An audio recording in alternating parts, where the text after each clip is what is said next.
The other technology, the other is the 6VPE. Okay, so these ones are transition networks or other transition technologies that are used now to provide internet access, providing a unique IP address mechanism for supporting internet-enabled devices to communicate together. And also we have NAT 6.4. NATing is a protocol that we have come across, and is a network. It stands for Network Address Translation.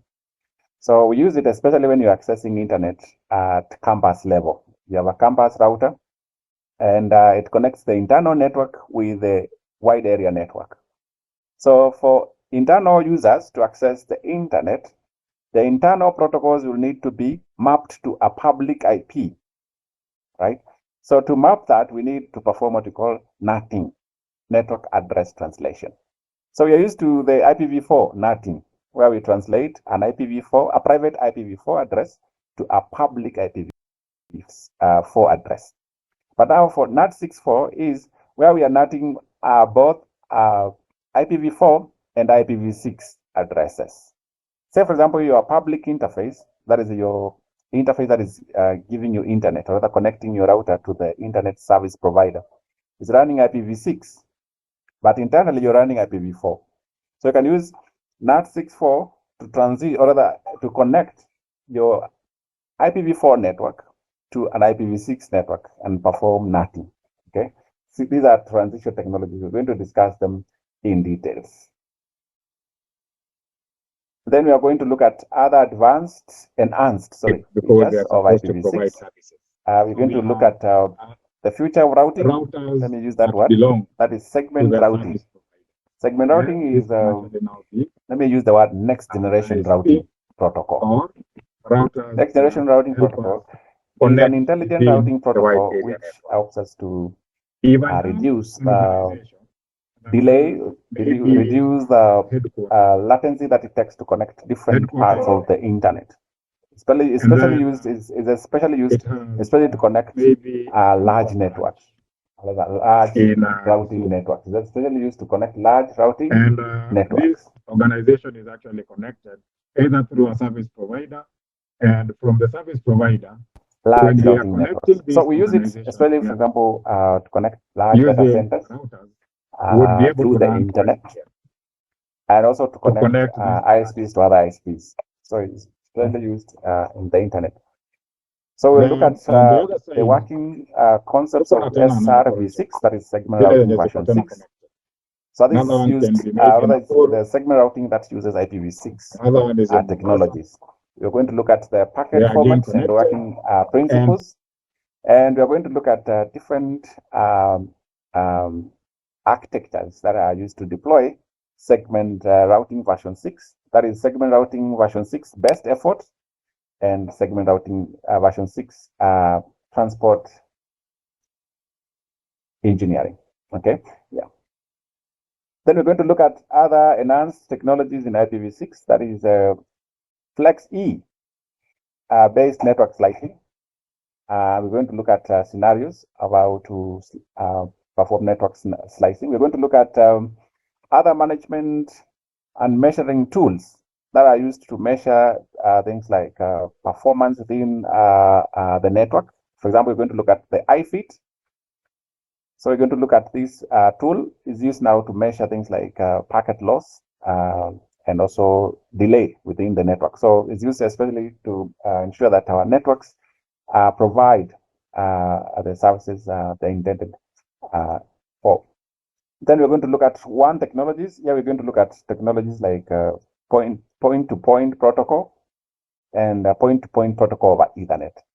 Okay, point-to-point protocol over Ethernet is a protocol that is common. I'm sure maybe for those who have internet to rather fiber to the home, I've come across this word. Maybe the small ISPs that connect us to internet. I've mentioned to you that we are connecting you using PPOE. So PPOE is one technology that is used to authenticate links, especially when you're connecting maybe customers to the internet. So to be able to authenticate their link, we use PPOE, especially when you're providing internet. We also use PPP, that is point-to-point protocol to connect devices together. in order to reduce the forwarding overhead. Then we're going to look at segment routing again. This time we're going to combine segment routing with the MPLS. MPLS is another forwarding protocol. Is used to help reduce the time it takes to forward packets across the internet, especially. So we're going to combine segment routing and MPLS. So MPLS has its own advantages, and that's why we sometimes combine segment routing and MPLS in order to take advantage of some of the beautiful features that come with MPLS, especially for IPv4 networking. So we're going to look at MPLS technologies, and we're going to see how MPLS works, the working principles. We're going to look at something called labeling. That is a labeling distribution protocol. So MPLS uses labels instead of IP prefixes to forward packets. In the early days of routing, we used to have routing for other forwarding of packets based on IP prefixes, which was a little bit too slow. Nowadays, we have technologies like MPLS, which can forward a little bit faster, rather can take advantage of the forwarding plane, especially to improve the overall internet experience. These are technologies that have come across, that have come through the interventions of the Internet Engineering Task Force, that is IETF, which is a body that is used now that champions to improve the overall internet experience. Okay, so we're going to discuss technologies that are related to MPLS, and MPLS also comes in, especially when you are talking about VPN as well. So whenever you want to connect different sites together, say for example you have a branch that needs to be connected to an headquarters office, MPLS can also be used to carry VPN traffic. Okay, so MPLS combines with BGP, which is we say it is used now for connecting different autonomous systems together. So we can combine both BGP, MPLS, and VPN technologies in order to connect different sites together securely. Remember, I'm sure everyone understands what's a VPN. A VPN will be a private network, a virtual private network, which is to ensure safe or other communication with the internet. So I've given an example of connecting a branch to an HQ. Say, for example, for banks will need to be connected to the HQ, and this can be achieved by implementing what you call the BGP MPLS IP VPN. Okay, yeah. So they can be used now to extend an headquarters network through the internet. Okay. We also have other technologies, but these ones are used on special areas, like, for example, data center networking, and that is a VXLAN. Okay, so a VXLAN is a virtual extendable local area network. So this is a network that is extended through the internet securely. It's actually a VPN technology. Then use that one. So it's a way that we can extend the layer 2 network of a data center through the internet to provide seamless connectivity, especially whenever we need to migrate virtual machines. For example, you want to migrate a virtual machine from one data center to another data center at layer 2, then a VXLAN comes in handy. We also have eVPN, which is also another technology, another VPN technology. It's called Ethernet VPN. So these two technologies are modern technologies that are used now to extend the normal routing, or rather normal VPN connectivity. In other words, they are used to provide specialized VPN services, especially whenever you're connecting data centers together. So it's a modern scalable control plane technology that uses BGP to build a virtual layer 3 or layer 2 network over an IP MPLS underlay. So when we come to data center networking, we're going to discuss about overlay networks and underlay networks. Okay, so we normally run an overlay network on top of an underlay.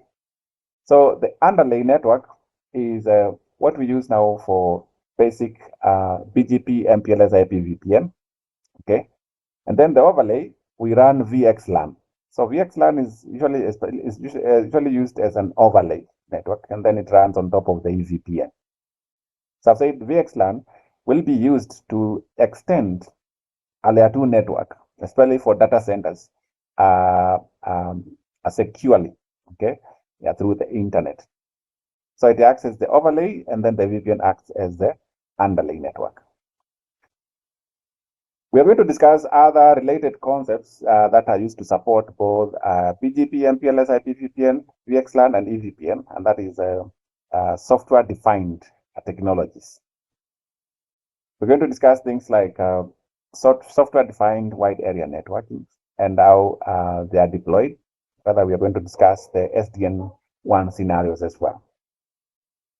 As we discuss this, we are going to be looking at what we call iMaster NCE. iMaster NCE is an intelligent platform or application that is used to provide different services from monitoring, deployment. In other words, it provides the whole life cycle for network development. So it's the future of network development where you can construct networks using software. iMaster NCE also provides other services like you can also host services like maybe like a wireless access controller. So instead of purchasing a physical access controller, wireless access controller, you can actually buy the agent as a software. So you can just buy a license and have it deployed on your iMaster NCE. Let me use this one. We're going to discuss more about iMaster NCE. So iMaster NCE is similar to what Cisco call Cisco SCI. Cisco, for those who have done Cisco, accelerated application-centric infrastructure. It's a software-defined networking solution, especially for data centers that is used to automate and simplify network management. So iMaster NCE is similar to what Cisco provides as Cisco application-centric infrastructure. So this one is used especially for simplifying network management by focusing on application requirements rather than individual devices. So I've said here, you can actually host services there and control the entire network fabric. Say, for example, you have a data center network. You have data centers in South Africa, you have data centers in Kenya, at Konza. You have another data center maybe at Eritrea, Egypt, and other regions, okay? So to manage all these data centers intelligently and monitor them, iMaster NCE is one of the tools that is really helping industries grow, or rather helping the IT industry to grow. So it comes with very many features, and it comes with different flavors. We have some that are, sorry, what did I just write here? We have some versions that are used for small networks, for example, like iMaster NCE Campus. Campus is used for a campus network. Okay, so usually AI powered, so they can construct the network for you. If you are to come across this platform, and maybe your technical skills for network development are limited, then this platform can actually come in and it can help you construct networks. So if you are poor at network configurations, it can also configure networks for you. It can configure maybe wireless network experience for you. It can improve the quality of service within your network. All right. So it can provide that automatic adjustment at your network whenever there are problems. So you can use it to monitor your network whenever you have routing loops. It can be able to identify them and repair, or rather, it can be able to send configurations to these devices. So we're going to discuss that in details. So iMaster NCE is going to come, or rather Cloud Campus, or rather cloud solutions are going to come at different levels. So we have Datacom. We're also going to look at cloud solutions for security, cloud solutions for data center, and cloud solutions for WLAN. Okay. Yeah. So for data center, or rather for Datacom, We're going to be looking at those cloud solutions like iMaster and CE when you're talking about VXLANs, EVPN, etc., etc. Another topic that will be tested will be multicast technologies. Multicast technologies help us to carry, let me give an example of some of the traffic that we consume, like video traffic within an airport, for example. Let me have an image of an airport. So within an airport, you have these, I'm sure if you have not been to an airport, you can use this competition to get there. So airports, we have those large screens. Let me use that. I just want an image. There are those large screens that you find on airports that have flight schedules. Okay, so you may be traveling to Berlin, you'll be able to see that on screen, and they usually have duplicate, or rather, they have similar information. As you're walking through an airport, you'll find these large screens that are used now to convey these messages of information about flight schedules. So these are usually video feeds. So it's a live video feed that comes from a server within that network.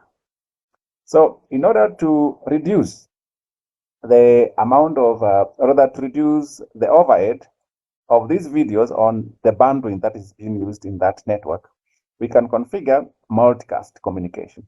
So multicast communication helps us to preserve the overall bandwidth from wastage. So if you have to send these videos using broadcast communication, I hope we all understand this forwarding mechanism. We have broadcast, we have multicast. For IPv6, we also talk of anycast, okay? We also have unicast forwarding. Unicast forwarding is where you forward data from one device to another. What of broadcast? Someone? Broadcast? Broadcast is a forwarding where we forward broadcasting. Broadcasting is where you forward information, rather packets from one device to all devices on the network. For instance, let me show you a scenario here. Let me show you something. Let me filter my network here where I am.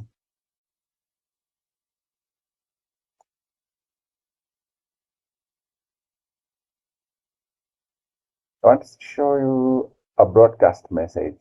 Unfortunately, I've prevented that. I've reduced that. Let me see whether I can get one here.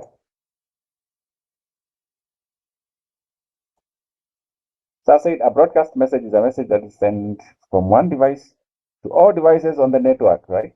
Yeah. I usually look at as someone asking questions like, who is also this person? Let me start a new capture. Let me capture again the package and I will show you. Let me use a different tool. Sorry.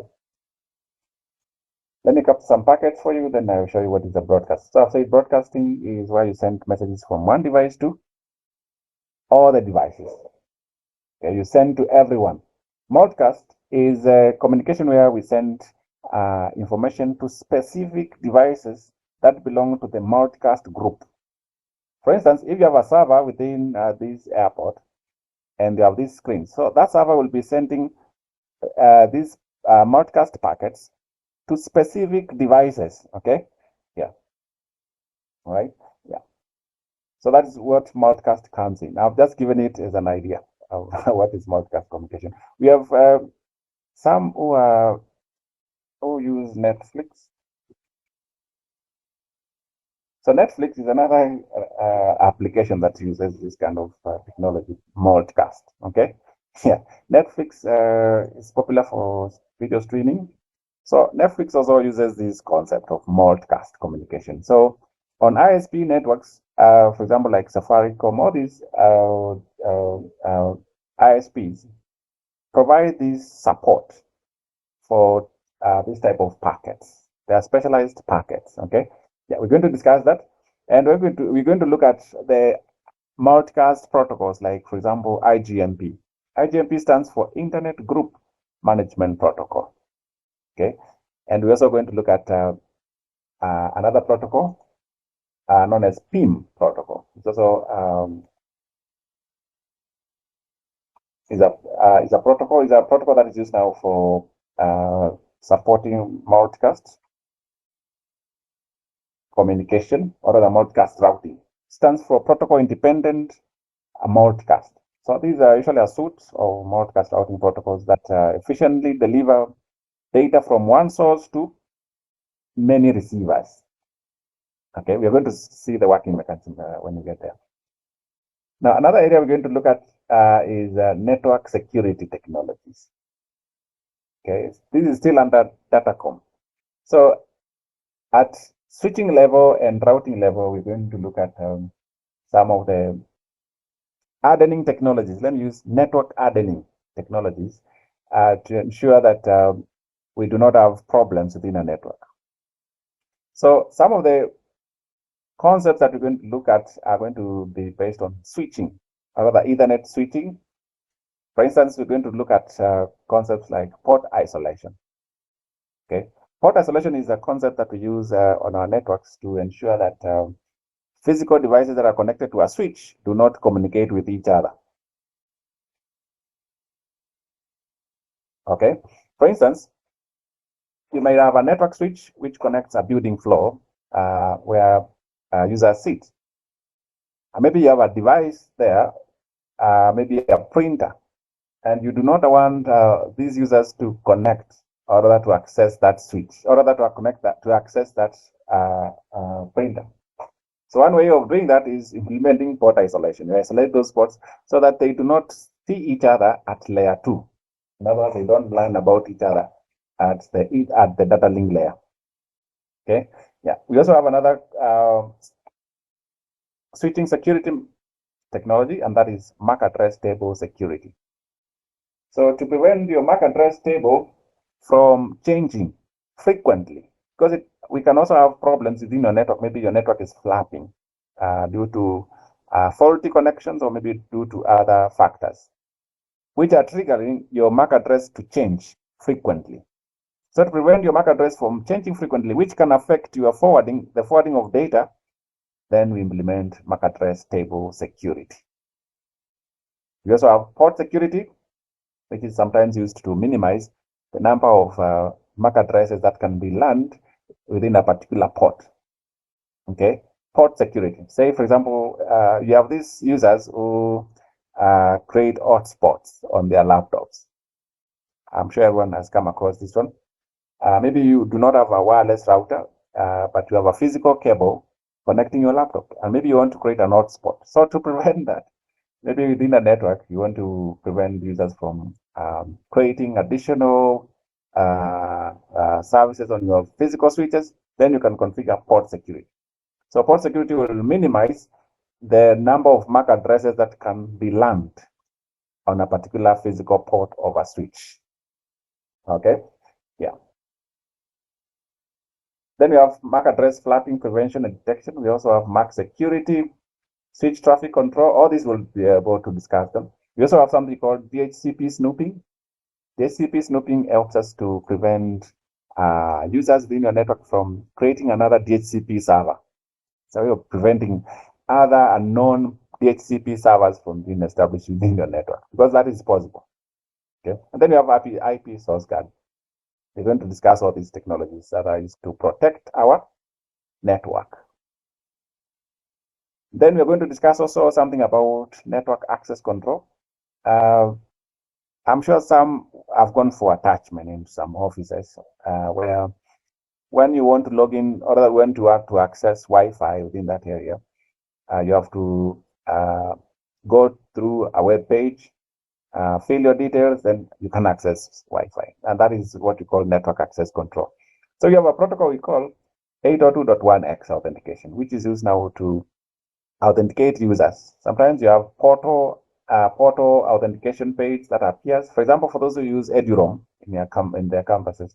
Now this is what I'm talking of, the 802.1x, together with portal authentication, which is used now to ensure that only authorized users access your physical network, or rather your network.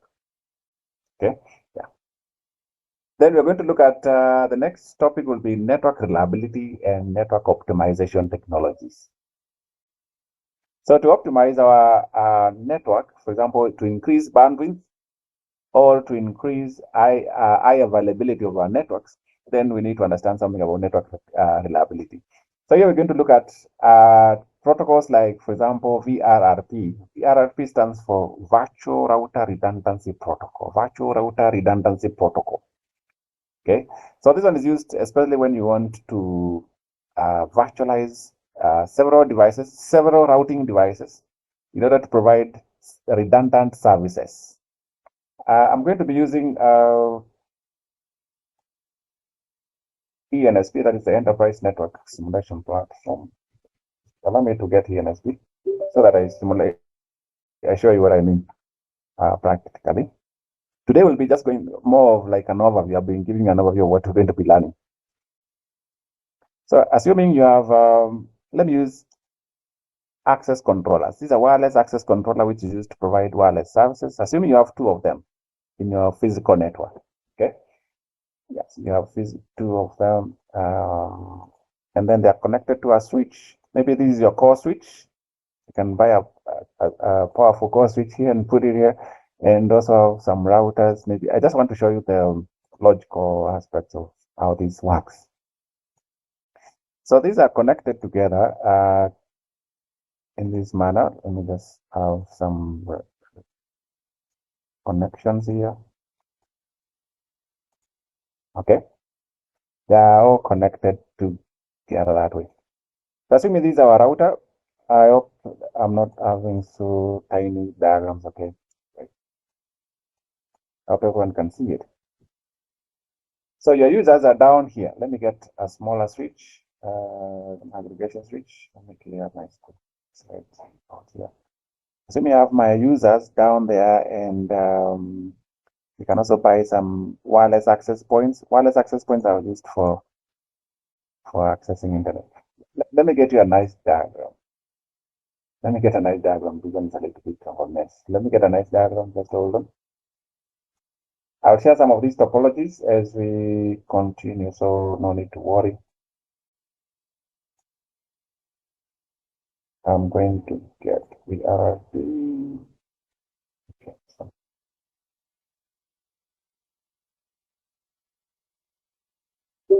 let me get a better diagram. Okay, let me see whether this one is going to give me what I wanted. Horizon a little bit advanced. Let me get you something like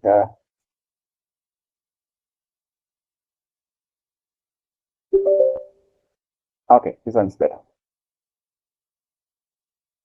Yep. Now, let me zoom in. You can see what I'm intending to show you. So looking at this diagram, we have a one router here which is used for accessing the internet. We're going to assume that one is where we're connecting the ISP. And we have a core switch connected to this router. This core switch is connected to this wireless access controller, another wireless access controller. And down here we have wireless access points. I hope these terms are not new to some. A wireless access point is a device that is used to broadcast wireless signals. Okay, and then we have wireless devices, wireless terminals here, which are used to access Wi-Fi down there, and another one here. You can also have a mobile phone if you want to add a mobile phone there. You can get it here. So to load balance services, the wireless service, so that whenever one device fails during operation, we can use a protocol we call VRRP. VRRP can be used now to load balance the service between two devices. Say, for example, we have these two wireless access controllers, these ones. So one is a master and another one is a backup. So whenever your wireless network is running, all these wireless access points will be serviced by the master. So if the master fails, maybe there is a link failure here. Okay, in order to ensure that your network services continue to run, we switch from the master to the backup, right? Yeah. So VRRP can be configured here between these two devices. So each device is configured with VRRP protocol. VRRP protocol will be used to monitor, okay, the neighbor. So for neighbor monitoring, we can use VRRP so that we can be able to switch over services whenever there are faults. Okay, that's what we call network reliability. It's an element of network reliability, where we balance, or rather we load balance the service between different devices. I hope that is clear. Okay, yeah. So we're going to discuss those technologies that revolve around VRP and BFD. Now, BFD is another protocol that is used to provide millisecond kind of detection. So BFD is used for, it stands for bidirectional forwarding detection. Bidirectional forwarding detection, E. This one is used to, rather stands for bidirectional forwarding detection. Is a technology that is used to monitor links at millisecond kind of intervals. So to monitor, for example, the behavior of a particular protocol, you can bind that protocol to BFD. So BFD can be used to detect whether this device is going down at millisecond interval, right? So human brains are usually slow. Sometimes even the network disappears and comes back, and maybe your brain has not even realized that. It happens, right? Yeah, maybe there is a network flap. Network flapping, for example, happen at millisecond intervals. So when the network flaps, your brain may not even get it, right? But we have devices that can, or other services that can be compromised. And to avoid this, we implement BFD. So what have I said BFD is used for? It's used for monitoring. Okay. Yeah. So you bind BFD to other protocols. You're going to see how BFD comes in handy, especially when you want to monitor a link. Maybe you want to monitor static routes. So that if you have two static routes, the same destination, you can be able to tell whenever one has gone down and then bring the service back. So we're going to discuss this one at length. Then we're going to look at network optimization technologies. Now here we're going to look at quality of service. Quality of service. Someone is saying, are you sharing those images? Because I can only hear voice on my end. Someone says he's not able to see my screen. Can we confirm? Can you see my screen? Can others see my screen? Okay, right. Yes. Okay, majority can see. All right. Sorry, Kelvin, check your internet, maybe refresh. Rejoin the meeting. That is the word. Yeah. So network optimization is all about how we can improve the user experience. Okay. So in our networks, usually carry different types of traffic. Maybe you have data, we have voice traffic, right? And even protocol data. Protocols like OSPF, they exchange certain information. Maybe BGP, you're exchanging protocol information with other routers, maybe at router level. So to improve the experience, we can configure something we call quality of service. Quality of service, I like to refer to it as unfair management of network traffic. Say, for example, where I come from, I have quite a number of stakeholders. And these staff also are grouped into, we have VIPs, members of staff, and we have other local members of staff. We also have an hotel, a university hotel. So this hotel hosts government officials who come in and as guests. All right. Yeah. So you have these different users. So for these different users, you can actually come up with different policies for how they are going to have a better user experience. Okay. And you can tell from that list that I've given, I've said we have VIP members of staff, that is management of the institution. We have members of staff, normal members of staff, ordinary members of staff. We also have students and we have guests. Okay, so I will ensure that my VIPs are at their comfort, right? So I will adjust their quality of service to ensure that the user experience is super. Okay, because they have meetings here and there, and they really need their service a little bit too fast. And then I go to maybe other ordinary members of staff. Then I get to students. Then I get to the guests. The guests are the ones who are served last. Well, for purposes of business, I may not really put a lot of pressure on the guests. I'll still ensure that they are comfortable because they are bringing in money. Okay. So it's a matter of unfair management. Let me use that word, unfair management of network traffic, where you say, let the students who sit at this particular area, which is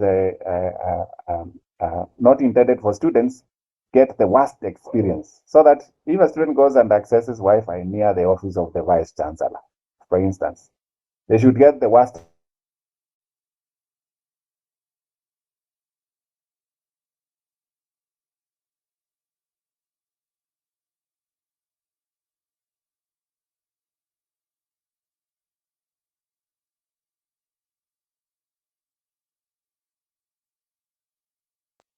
And ensure that maybe other